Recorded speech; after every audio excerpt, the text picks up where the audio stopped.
Salam à toutes et à tous. Merci de participer à cette émission aujourd'hui aux côtés de Husna. Alors, l'équipe de Mozone se compose aujourd'hui de mon ami Zain El Abdine et de moi-même, Zain El Abdine. Salam alaikum. Alaikum salam, Koumel. Comment tu vas? Bah écoute, ça va. Je suis très honoré d'avoir une invitée de marque à nos côtés aujourd'hui. Husna, Salam. salut, salam. Salut, salam. Comment tu vas? Ça va très bien. Je suis pas du tout stressée, c'est ça qui est bien, donc ça va être parfait. Alors, je vous promets que c'est pas ce qu'elle nous a dit il y a 2 minutes, mais voilà, ça le fait bien. Alors, Husna, on va te présenter, mais de façon très ludique aujourd'hui. Très bien. On a 4 phrases, moi et Zain El Abdine. On va t'en prononcer chacun une et tu vas devoir la terminer. Ok. Si c'est une mauvaise réponse, on a une surprise pour toi. Et si c'est une bonne, on en a une autre. Alors, je propose de commencer. Ok, super, vas-y. Première phrase. Premier début de phrase. M'a mangé.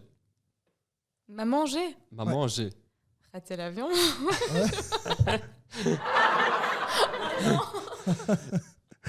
Et alors, ma phrase à moi, c'est la vie est. T'étais prêt à ce que je dise un truc pas drôle, tu vois. C'est l'habitude qui parle, ça, j'ai encore rien dit. La vie est courte. La vie est courte. Ton BC. Normal. Tomber, c'est normal. Pas T'as mal. des expériences avec ça, c'est ça? Les ratés, hein. Et alors, la dernière phrase, et c'est quelque chose qui est très tendance en ce moment, entreprendre, c'est. Bah, c'est chaud. Oui. Ouais, j'imagine. Entreprendre, c'est oser. Ah, pas mal. Pas mal, Oser se ouais. lancer. Pas mal. Ouais. Et alors, bah, ça tombe bien, c'est que tu as osé donner ton avis sur un livre. J'ai vu ça sur Instagram, on en parlera tout à l'heure, mais tu as donné un avis sur l'alchimiste. Pour toi, l'alchimiste, raté ou réussi? Raté. Pourquoi ça? Honnêtement. On me l'avait survendu. Je Ouais. sais que beaucoup seront déçus de ce que je veux dire, mais Moi particulièrement. j'ai pas compris l'engouement en fait. Souvent, quand beaucoup de personnes me recommandent un livre, Ouais. j'attends le moment opportun pour le lire. Je me dis non, pas maintenant, c'est pas le moment, je suis pas dans le mood et tout. Puis quand j'ai lu, j'étais là, tout ça pour ça. J'ai pas compris qu'est-ce qu'il y avait de plus dans ce livre par rapport aux autres livres que j'avais lus, quoi. Ouais. Je trouve qu'il se démarquait pas particulièrement. Je vais faire un sentier dans Ouais. les commentaires, mais vraiment, Bah, écoute, moi je t'avoue que je te rejoins aujourd'hui Mhm. sur ce que tu dis au sujet de l'alchimiste. Moi je l'ai lu quand j'étais beaucoup plus jeune Oui. et à l'époque pour moi ça a changé ma vie radicalement, tu vois. Maintenant, je t'avoue qu'il y a un autre livre pour lequel j'aimerais connaître ton avis et je sais que tu m'as allumé sur Instagram quand j'ai partagé ça, mais Sophie mon amour, réussi ou raté? réussi, Pourquoi? mais peut mieux faire. Réussi parce que il y avait une chose dans ce livre qui m'a particulièrement plu, c'était le fait que moi j'ai un peu du mal quand il y a plein de personnages différents. Ouais. Je me perds facilement. J'ai vraiment du mal à retenir qui faisait quoi. Mais là, j'ai l'impression qu'il y avait beaucoup de personnages, mais chacun était important.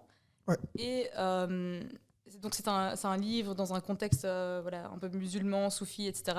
Moi, en tant que musulmane, quand je l'ai lu, ça m'a un peu mis une claque quand j'ai vu que je pouvais m'identifier à des personnages qui, dans notre religion, ne sont peut-être pas bien perçus par la majorité des personnes. Et par exemple, il y avait un ivrogne, une prostituée, et je trouvais que c'était ultra intéressant de se dire tiens, ce personnage-là, il avait vraiment sa place dans ce livre. Et ça, c'était le gros point positif.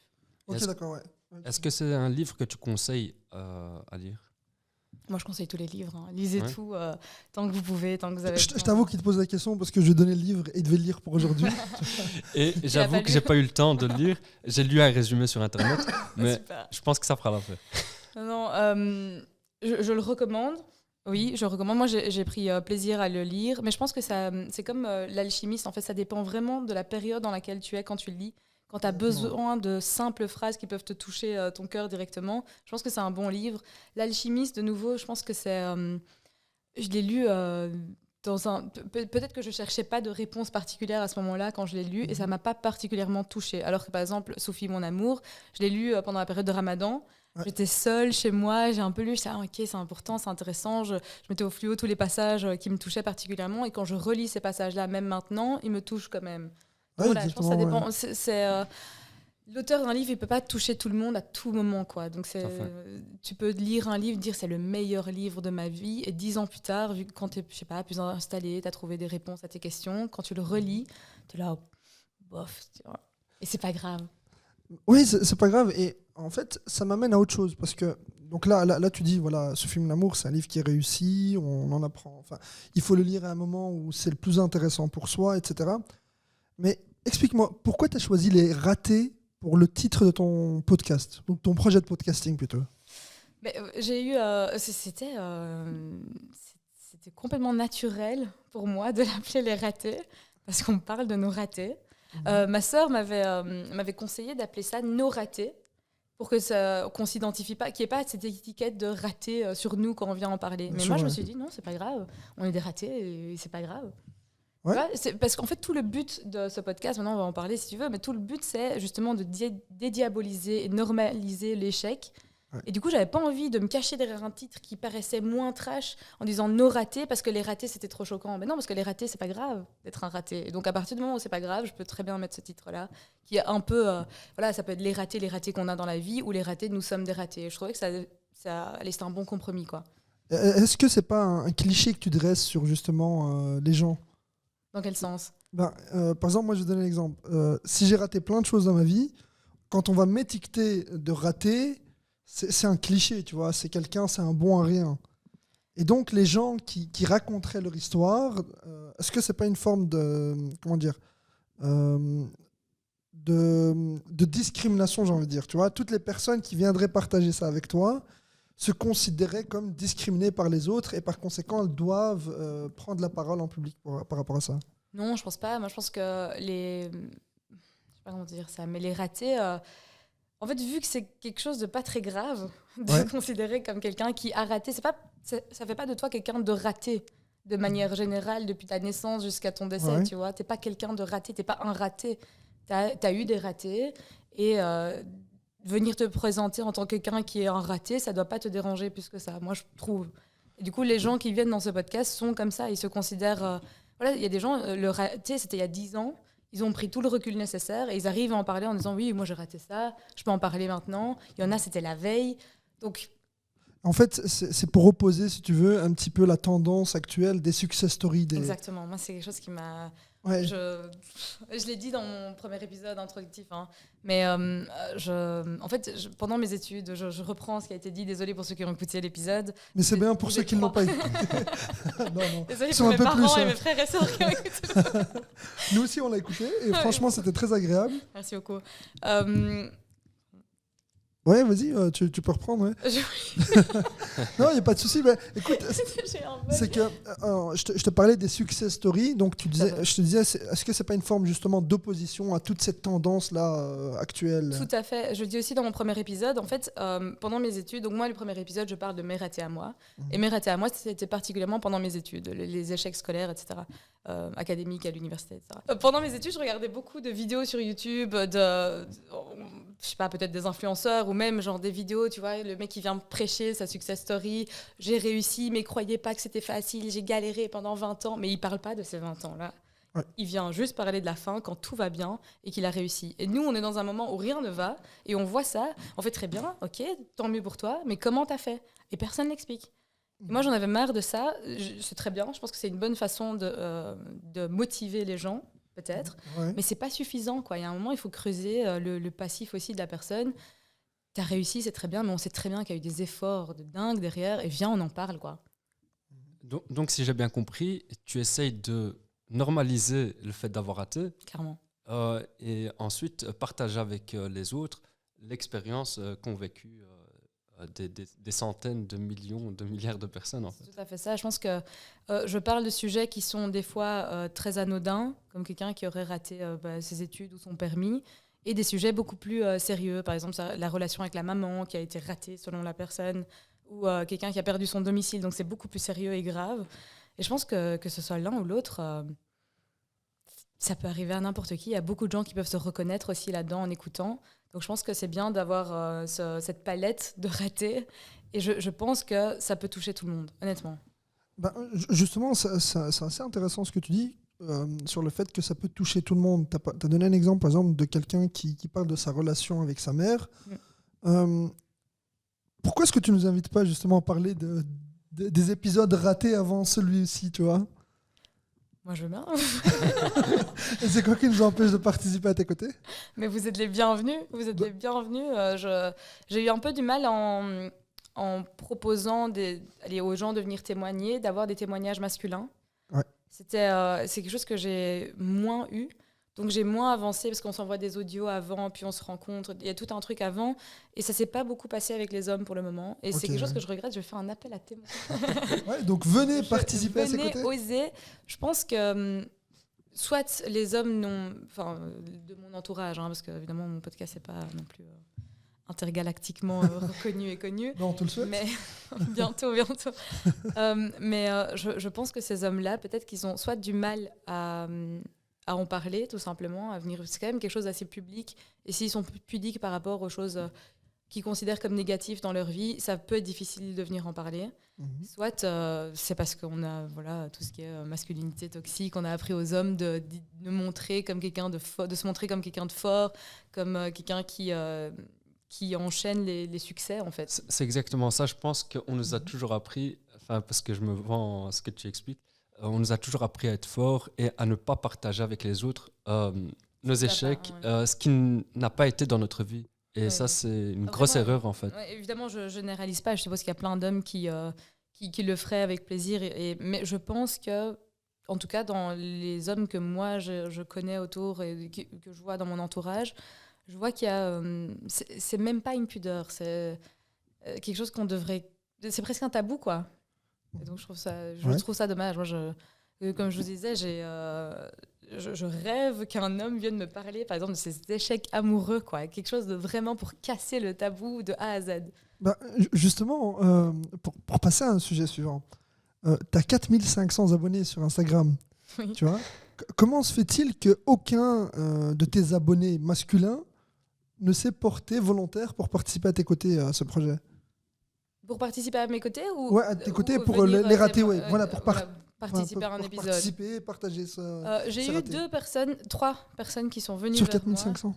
Après, bon, voilà, il y a beaucoup de gens qui peut-être... Je veux dire, ouais, non, c'est alarmant pour les hommes, au final. Oui, moi j'ai trouvé ça... Bon, après, voilà, mon public n'était peut-être même pas intéressé par un podcast de base, donc on peut pas prendre les 4500 comme base, mais...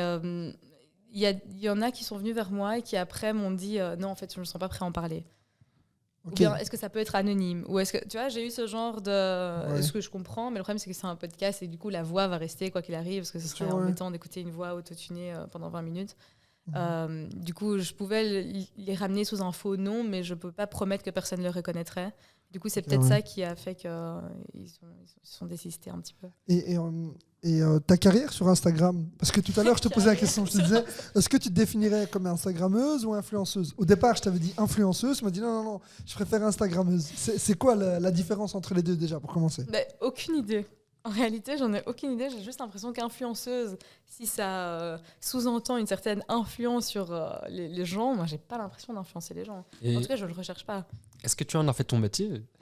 Je suis multimilliardaire grâce à 3 likes par photo. Je conseille à tout le monde d'abandonner les études et de se lancer sur Instagram. Non, j'en ai pas du tout fait mon métier. Je gagne rien sur Instagram. Si j'en avais fait mon métier. Et justement, les ratés, en fait, est-ce que c'est ta source de revenus principale ou pas? Pas du tout. C'est même pas ma source de revenus secondaire. Donc tu le fais pour le plaisir. C'est pas une source de revenus, ne le faites pas pour l'argent. Non, pas du tout. C'est pas du tout mon métier en ce moment. Sur le long terme, j'aimerais que ça soit quelque chose qui apporte un certain revenu subsidiaire justement sur le côté, mais je compte pas du tout là-dessus, quoi. Ok, ouais. Et tu as quoi comme ambition par rapport à justement, tu vois, au raté, mais grâce à tes réseaux sociaux actuels, par exemple Instagram, tu vois, tu espérerais quoi de ton audience sur Instagram avec les ratés? Je pense qu'au fur et à mesure, quand je vais faire de plus en plus d'épisodes, les gens verront un peu ce que c'est. Peut-être qu'ils vont un peu plus déstresser, se dire « Ok, moi aussi je peux le faire, je peux aussi parler de mes ratés ». Peut-être le côté un peu marketing, publicité, qui voient ça et qui viennent vers ça. Mais quand je pense à mon podcast plus tard, je ne pense pas spécialement à utiliser Instagram pour ça, quoi. Je pense pas que... Je me vois plus aller en radio, en parler ou sur un plateau de télé. Ah ouais, écoute, les journalistes qui nous connaissent, n'hésitez pas à inviter Rastin et nous inviter aussi. Dans ce genre d'endroit, en parler et puis développer justement ce sujet d'échec. plutôt que demander tout le temps sur Instagram qui veut participer, même si c'est quelque chose que je fais, je ferai d'office, mais je vois pas la plus-value vraiment extrême de mon Instagram par rapport à mon podcast. Et tu penses qu'un projet comme ça, donc tu as expliqué le choix du titre, donc Les Ratés, mais par exemple, moi et Zain Abidine, on a commencé ce projet de podcasting suite à un constat, tu vois, de ce qu'on voyait autour de nous, et on s'est dit, tu sais quoi, autant prendre notre courage à deux mains et commencer à en parler. Ce que tu as fait parfaitement en expliquant les ratés, etc. Mais quelqu'un qui regarde tes réseaux sociaux, par exemple sur Instagram, tu vois, qui voit ce que tu fais actuellement, comment est-ce que tu l'inviterais justement à démarrer une initiative comme celle-ci ? Compliqué. Franchement, niveau publicité sur Instagram, tu veux dire ? Non, genre, voilà, moi je suis abonné à toi. Oui. Moi je suis abonné à Husna Iran, c'est ça ? Oui.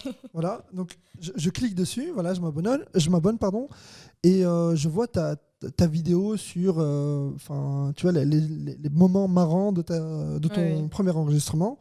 Et je me dis, mais tu sais quoi, moi aussi j'ai envie de me lancer dans le podcasting, mais je sais pas par où commencer. Quel conseil me donnerais-tu par rapport à ça ? Carrément dans le podcasting.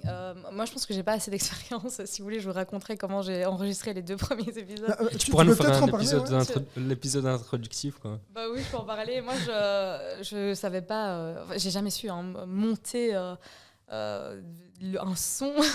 C'était vraiment une catastrophe.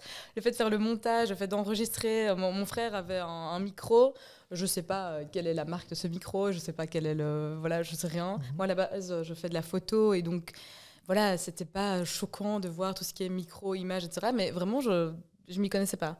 Et du coup, je me dis, mon frère, il a un micro YouTuber.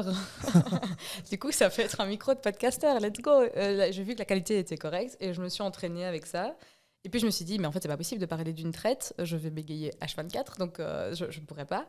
Et donc, je me suis dit, OK, il faut apprendre à monter aussi ça. Et donc, en fait, la publication du premier épisode a été faite, en gros, si on voit la timeline, 2 jours avant, j'avais téléchargé le programme pour monter et j'avais 2 jours où je me suis dit, c'est pas grave, je publie, peu importe. Ah ouais. Et j'ai appris en 1 jour et demi. Il était 3h du mat, j'étais en train d'enregistrer ma voix parce qu'en fait, en journée, je vis avec mes parents, donc on les entend dans la maison. Je dis, non, attendez, j'ai un podcast. De quoi tu nous parles?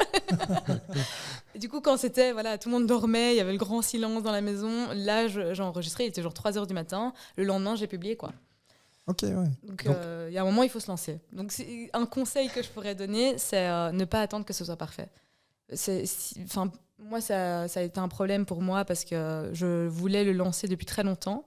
Et j'ai attendu que ce soit parfait. Et au final, ça ne l'a toujours pas été. Et j'ai quand même publié. Je me suis dit, tant pis. C'était mon frère qui m'avait dit c'est pas grave d'apprendre sur le tas. Et c'est pas grave que ça s'améliore au fur et à mesure. Et c'est pas parce que tu as un jingle au début que tu dois l'avoir dans 10 ans. Et c'est pas parce que tu as une manière d'annoncer ton podcast au début que tu dois toujours faire ça. Il a dit, c'est pas grave, juste lance le truc, sois régulière, ce que je n'ai pas du tout suivi comme conseil.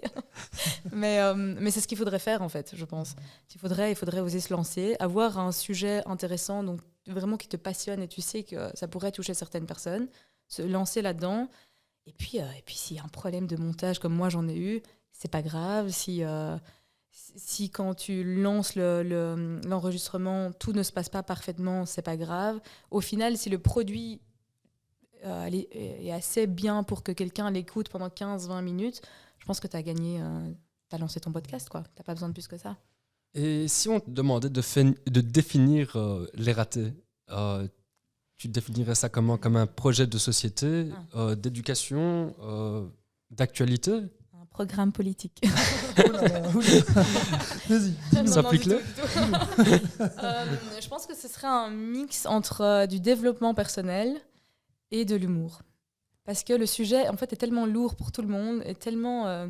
ça fait appel à peut-être presque des traumas pour certaines personnes que il faut se relaxer un petit peu. Il faut être un peu comme ça. On est relaxé là, c'est bon. Et aussi parce que c'est dans ma personnalité voilà, je prends pas les choses hyper fort au sérieux. Et quand quelque chose justement est très sérieux et très profond et limite triste, j'aime bien trouver le petit côté humoristique pour en rire un petit peu. Bien Et sûr. donc, c'est pour ça qu'il y aura beaucoup de sarcasme dans les épisodes. Dans le deuxième épisode, j'ai dû même dire, oui, désolé si on en rigole, si ça choque les gens. Mais en tout cas, ça nous permet d'extérioriser plus facilement ce qu'on ressent. Et donc, oui, je pense que c'est entre... je dirais développement personnel sans trop m'avancer là-dessus et avec une touche d'humour de temps en temps. Alors, peut-être juste une petite question, parce qu'on n'en a pas parlé. Mais tu fais quoi dans la vie, en fait? Moi, je ne suis pas du tout podcasteuse. Loin de là. Hein, je suis consultante en cybersécurité et protection des données. Comme étude, j'ai fait droit international et public et puis droit des nouvelles technologies et des technologies de l'information. Bref, c'est ça mes études. Donc vraiment, mon background n'a rien à voir avec tout ça. Mais en fait, vu que je fais de la photo depuis quand même très longtemps maintenant, plus de 10 ans, j'ai toujours été intéressée par le côté un peu créatif. Ouais. Et le fait de parler de sujets intéressants, ça a toujours été une passion pour moi. Il y a cette image que j'ai de gens dans le jardin, tu vois, les chaises en plastique blanche. Là, on passe 5 heures dessus, on raconte nos vies. Ben, moi, ça a toujours été quelque chose qui m'intéressait dans ma vie, quoi. Je me suis dit, en fait, les sujets... les saluts, ça va. Oh, il fait beau aujourd'hui, ça m'intéresse plus. Les small talk, moi j'ai envie de renouveau, quoi. De renouveau. J'ai envie de débattre. J'ai envie d'avoir des sujets un peu plus profonds, d'aborder des choses qui peuvent paraître tabous pour les gens. Et donc ça, c'était possible de le faire à travers, par exemple, une chaîne YouTube. J'y avais pensé. Et puis un podcast, c'est plus facile de se cacher. Hein. Et alors, juste une autre question, mais toujours sur les ratés. C'est quoi ton public? Nous, par exemple, on essaie de viser la francophonie à travers le monde. Mais toi, tu vises qui avec les ratés? Moi, bon, voilà, le podcast se déroule en français, donc quoi qu'il arrive, c'est aussi les francophones. Mais par exemple, en termes d'âge, de métier, d'études, etc., je vise personne en particulier, quoi. Je pense que ça peut être un enfant, un adolescent de 12-13 ans qui écoute ça et qui se dit oui, moi aussi, je suis en train de rater à l'école en ce moment, je me sens mal, j'ai envie de... Il a envie de déstresser par rapport à ça. Je pense que l'épisode peut l'aider. Quelqu'un qui a, 50 ans, qui n'a pas eu d'enfant alors qu'il en voulait, parce que certaines personnes n'en veulent pas, mais s'il en voulait et qu'il voulait une vie de famille et qu'il ne l'a pas eu et qu'il vit ça comme un raté, je pense que en fait, ça peut concerner tout le monde. Beaucoup de gens peuvent se reconnaître dans les épisodes. Et puis même si le sujet de l'épisode ne les concerne pas directement, je pense qu'ils peuvent avoir quelques échos par rapport à certaines choses qui sont dites durant l'épisode, quoi. Et comment tu arrives à gérer ta vie d'instagrammeuse, donc podcasteuse et ma célébrité. et professionnelle? Est-ce que tu arrives à trouver un équilibre? Très mal, hein, comme vous pouvez le constater. T'as pu trouver du temps pour venir, donc ça va? Mais en fait, donc moi, je travaille à plein temps. J'ai mes week-ends. Les week-ends, je passe beaucoup de temps en famille. J'ai mes photos aussi que je fais de temps en temps. Je fais des photos de mariage, des photos de naissance, etc. Enfin bref, je fais pas mal de photos sur le côté. Et donc, il me reste très peu de temps. Là, par exemple, on le voit clairement dans la publication. Je m'étais dit un épisode par mois. Là, je pense que ça fait 5 mois que j'en ai pas fait. Donc, c'est clairement un problème justement de logistique, de management de ma part. Mais c'est difficile pour moi de gérer tout ça à la fois. Mais je pense qu'en fait, vu que c'est quelque chose qui me tient vraiment à cœur, j'arriverai à me remettre sur les rails. Et tes ambitions futures, c'est quoi? C'est d'arriver vers un épisode par mois ou tu as d'autres ambitions encore peut-être plus audacieuses? Moi, si je ferme les yeux, que j'ose espérer, j'ose imaginer le futur du podcast, je pense que vraiment si je me lance, hein, on sait que ça n'arrivera peut-être pas, mais un plateau télé où on pourra pendant un certain moment parler justement de ce podcast-là et de le faire sous forme de podcast ou dans une radio, avoir carte blanche à un moment donné pour pouvoir en parler, ou bien que les podcasts aillent vers une chaîne YouTube. Ça, j'y ai pensé aussi, mais... Ouais. Vas-y.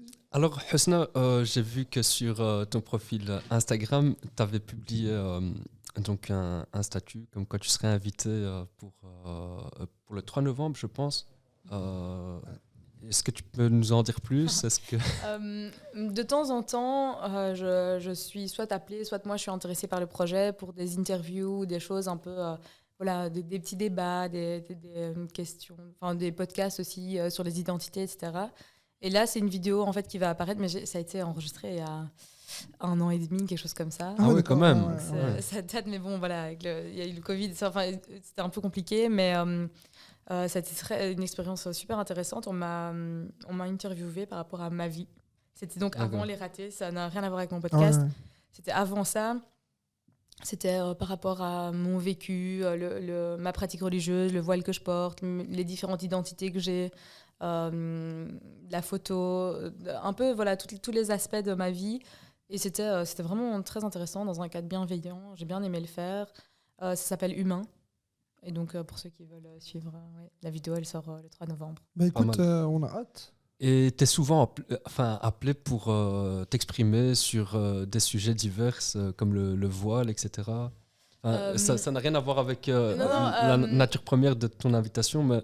Est-ce que je suis souvent appelée? Bon, il y en a qui le sont beaucoup plus que moi. Je pense que j'ai pas justement la fame que vous pensez que j'ai. Je suis pas Instagrammeuse, je suis pas influenceuse, tout ça.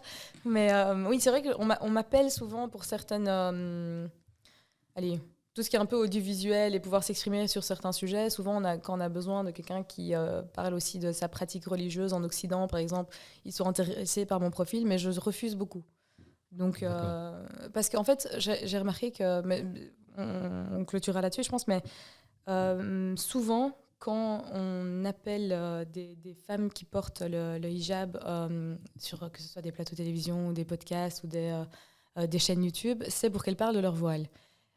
Moi, je pense que ce qui serait bien, c'est qu'on les considère comme faisant partie part entière de la société. Et donc, si elles font partie de la société, il n'y a pas que cette dimension de leur pratique religieuse. Elles font 1 milliard d'autres choses. Leur personnalité comporte 1 milliard de dimensions. Et ce serait intéressant de développer tout ça. Par exemple, quelqu'un qui porte le voile, mais qui vienne parler de son métier de juriste, par exemple. Comme nous, aujourd'hui, ce qui nous intéresse, c'est que tu nous parles des ratés. Tout à fait. T'as jamais eu d'invitation vraiment depuis la sortie des ratés? J'ai pas eu d'invitation depuis la sortie des ratés. Donc on est les premiers. Et c'était un honneur pour nous. Écoute, franchement, j'espère que tu en auras davantage parce que on se le disait en préparant cette rencontre, c'est que on trouvait ton discours très intéressant. Alors moi, je te connaissais personnellement, lui pas, mais je disais voilà, écoute, je trouve que Hosna, ce qu'elle raconte, c'est captivant. Donc dès que tu ouvres la bouche, on a envie d'entendre la suite. Et arriver au résultat final, mais qu'est-ce qu'elle... Quand tu arrives à la suite, là, c'était ça. Non, mais et le déroulement justement de ta présentation, il est hyper intéressant. Tu parles du premier épisode ? Que ce soit du premier épisode ou du deuxième, dès qu'on t'entend parler, le fait que tu mettes une touche d'humour qui est propre à Hosna, c'est encore plus agréable, tu vois. Donc, je pense qu'effectivement, ce que tu disais à l'instant sur le fait qu'on n'invite pas les femmes pour parler d'un projet qu'elles dirigent ou de leur rôle dans la société, je trouve ça vraiment dommage. Moi, maintenant, j'aimerais te demander, en tant que Hosna, la podcasteuse, fondatrice des ratés, tu as vu peut-être depuis peu, tu vois, on a fait quelques vidéos, moi et Zayn Abedin, si tu avais un conseil à nous donner ou si tu avais un avis sur le travail qu'on fait actuellement, ce serait quoi? Alors, tu peux y aller, n'aie pas pitié de nous. Déjà, je suis personne, je pense, pour pouvoir vraiment décortiquer votre travail et vous donner des conseils par rapport à ça. Moi, je suis quand même la fille qui a appris le montage la veille de sa publication du premier épisode, donc on met les choses dans le contexte. Mais je pense qu'il faut faire ce que j'ai pas fait, en fait. Il faut être régulier. Il faut être très régulier, il faut être naturel. Il faut pas chercher absolument à avoir un message extraordinaire à la fin de chaque épisode. Je pense que c'est pas très grave si quelqu'un n'en retire pas quelque chose. Tant que c'est cohérent et que c'est harmonieux, il faut oser le publier, quoi. Par exemple, là, j'avais enregistré un épisode de mon podcast. Je l'ai toujours pas publié parce que je sais pas si ça va coller avec le reste. L'épisode juste avant, il était très... c'était un raté qui était lourd à porter. Et donc là, c'est un truc super léger. Je me dis, est-ce que ça calage pas trop? Est-ce que je devrais pas enregistrer quelque chose d'autre avant? Mais en fait, non, j'aurais dû publier directement et j'aurais pas eu un trou de quelques mois comme ça. Donc oui, être régulier, essayer d'avoir une petite touche personnalisée par rapport à votre podcast. Quand on entend ça, on se dit, tiens, c'est eux. Voilà, c'est eux, que ce soit votre interaction entre les deux, votre façon de poser les questions. Moi, par exemple, c'est le côté un peu humoristique, je pense. Je mets toute ma personnalité dans mon podcast et j'essaie de ne pas me censurer. Mais ça peut être autre chose pour les autres personnes, il n'y a aucun problème. Je pense que tant que ça vous ressemble, ça ne peut que bien se passer. Écoute, moi, je te remercie en tout cas pour ces précieux conseils. Merci également. Je te remercie d'avoir accepté cette invitation. Ça a été un honneur pour nous de te recevoir. Merci à vous. C'était un plaisir pour moi aussi, vraiment. Alors, aux personnes qui nous regardent en ce moment, donc n'hésitez pas à vous abonner à Husna sur Instagram. On mettra le lien, comme tout le monde, en description. Et n'hésitez pas aussi à écouter sa chaîne de podcasting. C'est hyper intéressant. Husna, on a hâte pour le prochain épisode. Merci à tous les deux et au plaisir de vous revoir. Merci beaucoup.